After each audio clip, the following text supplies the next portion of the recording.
देखिए, एक चीज़ तो आपको पता होगा कि 1947 में हमारा देश आज़ाद हुआ था, लेकिन आज़ादी के 100 साल पहले से ही देश के लिए जो नेशनल इंडिपेंडेंस की जो भावना थी लोगों के अंदर, वो भड़क उठी थी और वहीं से जो फर्स्ट चिंगारी थी वो उठी थी। और 1857 के रिवॉल्ट में ही हमारे देश के जहाँ जो विद्रोही होते हैं वो ब्रिटिश के अगेंस्ट में आवाज़ उठाते हैं, लड़ते हैं, बल्कि वही दूसरी तरफ जो देश के ही कुछ गद्दार थे जो कि देश की विद्रोही का साथ देने के बजाय वो ब्रिटिश का साथ देते हैं, क्योंकि उनको अपना स्वार्थ प्यारा था, उनको अपना गद्दी प्यारा था। ऐसे ही कुछ गद्दार के मैं आज नाम डिस्कस करने वाला हूँ, जिनका जो फर्स्ट है वो है जयाजीराव सिंधिया।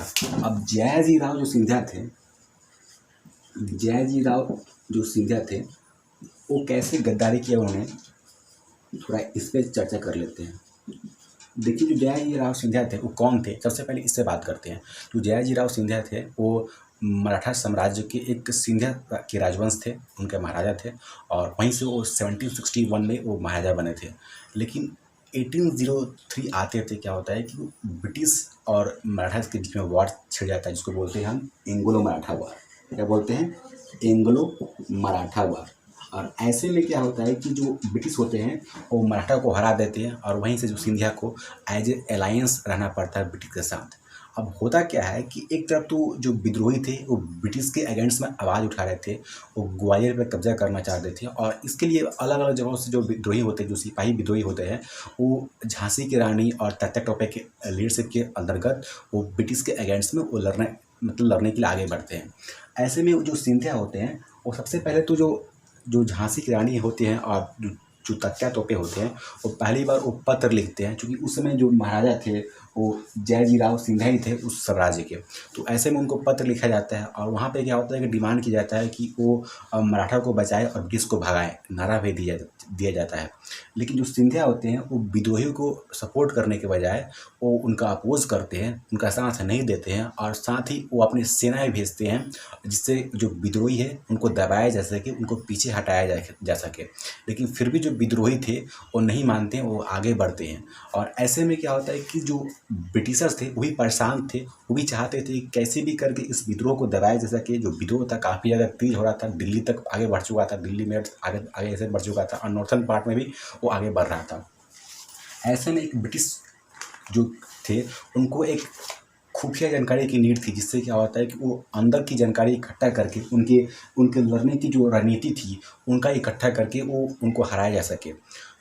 तो जो पहली बार आप देखोगे तो जो सिंधिया जो रानी लक्ष्मीबाई होती है और तात्या टोपे, वहाँ पे क्या होता है कि जो ग्वालियर में कब्जा करने के लिए आगे बढ़ते हैं, तो जो रानी लक्ष्मीबाई होती है वो कलापी में जाके क्या होता है कि वो तात्या टोपे के साथ मीटिंग करती है, एक योजना बनाती है जिसके तहत वो ग्वालियर पे कब्जा करना होता है। इसके लिए वो आगे बढ़ते हैं। तो इसके बाद आप 1 साल बाद देखोगे तो मार्च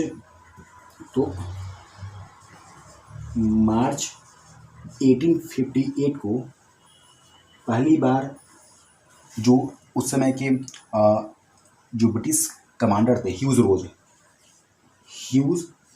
रोज, उनके द्वारा रानी लक्ष्मीबाई पर हमला किया जाता है। लेकिन इससे ज़्यादा कुछ बात बनती नहीं है, फिर भी वो आगे बढ़ते हैं और फाइनली 20 मई 1858 को जो विद्रोही होते हैं झांसी की रानी के अंदर में, उनका ग्वालियर पर कब्जा हो जाता है। और ऐसे करके क्या होता है कि जो ब्रिटिशर्स थे उन पर दबाव आता है और जो सिंधिया साम्राज्य के जो शासक थे जयाजीराव सिंधिया, वो भागकर मराड़ चले जाते हैं और वहीं से वो शरण लेते हैं, ब्रिटिश के रेसिडेंट में शरण लेते हैं और वहीं से जो हेड होते हैं ब्रिटिशर्स के, उनको और जो कमांडर होते हैं उनको पत्र लिखते हैं कि किसी तरीके से उनको उनकी गद्दी को लौटाया जाए, उनके साम्राज्य को बचाया जाए। इसके लिए वो जो हो सकता है वो ब्रिटिश की मदद करेंगे। और ऐसे में वो अपनी जो सैन्य शक्ति होती है, जो लोग होते हैं, जो वफादार लोग होते हैं सिंधिया के, वो ब्रिटिश के साथ मिलाने का भी वादा करते हैं। अब ब्रिटिश जो कंपनी थी वहाँ तो मान जाती है और जो अब होता है क्या है, जो सिंधिया के जो वफादार सैनिक थे वो ब्रिटिश के सैनिक मिल जाते हैं और ऐसे करके एक योजना बनाई जाती है कि किसी प्रकार से और झांसी की रानी के जो भी अंदर लीडरशिप के अंदर जो भी देशद्रोही इकट्ठा हो रहे हैं, जिस हिसाब से कब्जा किया है, उनको पीछे हटाया जाए और फिर से ग्वालियर पर कब्जा किया जाए। अब इसके लिए फाइनली एक निर्णायक युद्ध होता है ब्रिटिशर्स और झांसी की रानी और तात्या टोपे के जो भी लीडरशिप थी विद्रोहियों के बीच में। और इस जंग में काफ़ी भारी जंग होती है और इसमें पहली बार जो ब्रिटिशर्स होते हैं उनका सामना एक फीमेल योद्धा के साथ साथ होता है, जो कि काफ़ी पावरफुल थी और काफ़ी ज़्यादा कॉरेजियस थी। ऐसे में क्या होता है कि काफ़ी देर तक लड़ती है और फाइनली शहीद हो जाती है, ताकि उनके पास कोई भी ज़्यादा चारा नहीं था।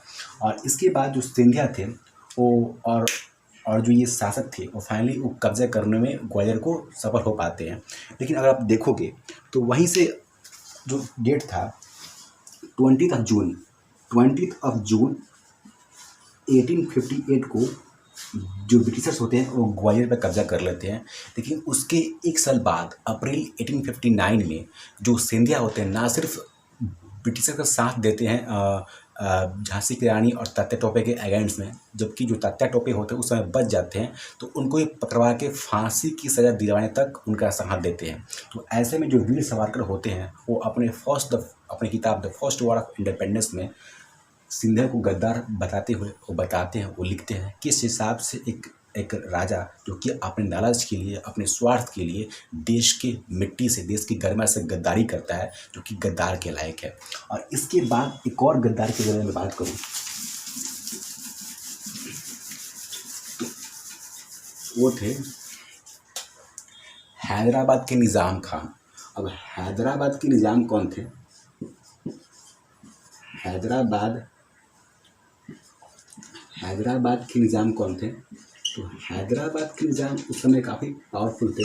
और ऐसे में क्या होता है, उनका एज अ प्रिंसली एस्टेट था, उनकी खुद की एक सैनिक थी। लेकिन क्या होता है कि जो देशद्रोही होते हैं वो एक पूरे देश में भी तो फैल ही रहे थे, और जहाँ जो निज़ाम थे उनको भनक लगी।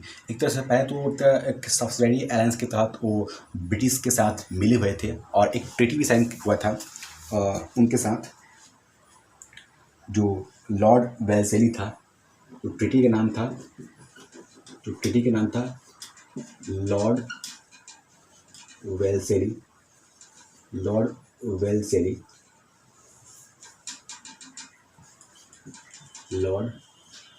वेल्सेली। और ऐसे में क्या होता है कि जो हैदराबाद के जो निज़ाम थे उनको एज ए अलायंस रहना था, क्योंकि जो सिपाही विद्रोह था वो ना सिर्फ मेरठ में था कि पूरे देश में फैला हुआ था। तो इसको लेकर क्या होता है कि जो उनका डर था कि कहीं उनकी जो सत्ता है वो खतरे में ना हो जाए, उनकी जो गद्दी है वो कहीं उनके हाथ से ना चले जाए। और एक तरफ जो दक्षिण के जो रेजिमेंट होते हैं सिपाही, वो भी क्या होता है कि विद्रोह में आगे बढ़ते हैं, शामिल होते हैं। और ऐसे करके क्या होता है कि उनको किसी प्रकार से ब्रिटिश का साथ देके उनको दबाना था। तो जो भी क्या होता है उस समय उनके जो प्राइम मिनिस्टर थे, आप देखोगे तो उनका जो नाम है सोलार जंग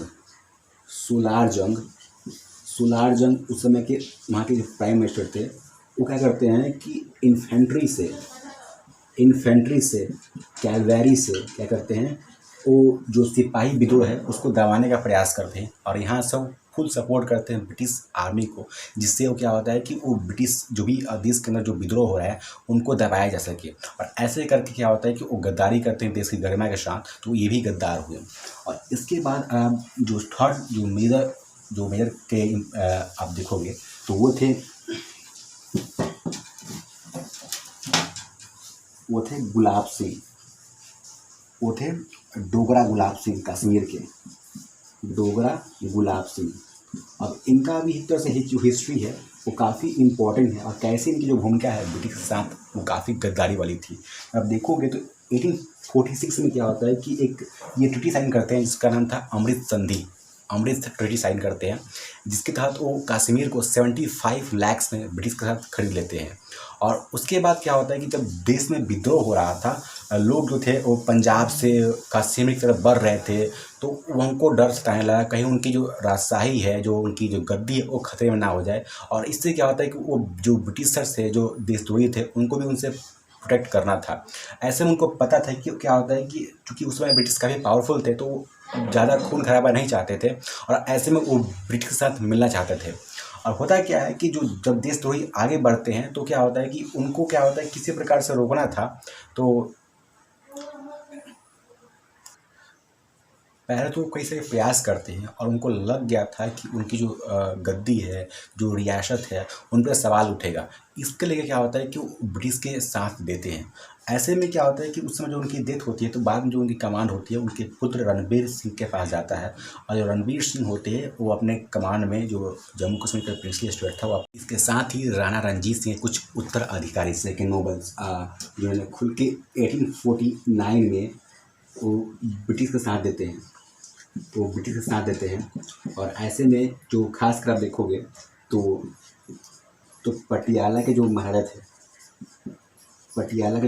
महाराजा थे पंजाब के उस समय, वो सपोर्ट करते हैं और जो देश विद्रोही होते हैं उनको दबाने का प्रयास करते हैं। और इसके साथ ही देखोगे तो जो जयपुर के जो महाराजा राम सिंह होते हैं वो भी क्या होता है कि वो जब जो विद्रोही होते हैं वो भरतपुर, अलवर और अब देखोगे तो नीम राणा से होते हुए जब जयपुर की तरफ आगे बढ़ते हैं तो जयपुर दरबार में ही उनको उनके सैन्य द्वारा रोका जाता है और उनको दबाने का प्रयास किया जाता है। और चूँकि उनको डर था कि उनकी कहीं गद्दी खतरे में ना आ जाए, इसलिए क्या होता है कि वो अपने सैन्य बलों का यूज़ करते हैं देश विद्रोही को दबाने के लिए। और इसके साथ देखोगे तो क्या होता है कि बीकानेर के जो महाराजा थे, महाराजा बलबीर सिंह, उनके द्वारा भी क्या होता है कि जो विद्रोही थे देश के अंदर जो थे उनको दबाने का प्रयास करते हैं। वो इसके लिए वो कैमल कॉप्स का यूज़ करते हैं, वो फ्रंटियर पेट्रोल्स का यूज़ करके वो फ्रंटियर पेट्रोल में वो अंग्रेज़ी को साथ देते हैं। और फुल तरीके से क्या होता है कि वो ब्रिटिश का साथ दे के वो लोग अंदर के देश विद्रोही को दबाने का प्रयास करते हैं। और उससे क्या होता है कि फुल सपोर्ट करते हैं ब्रिटिश को, जिससे ब्रिटिश जो था वो काफ़ी पावरफुल था। और इससे जो मोमेंट था, जो पहली बार जो चिंगारी थी वो वहीं से दब जाती है।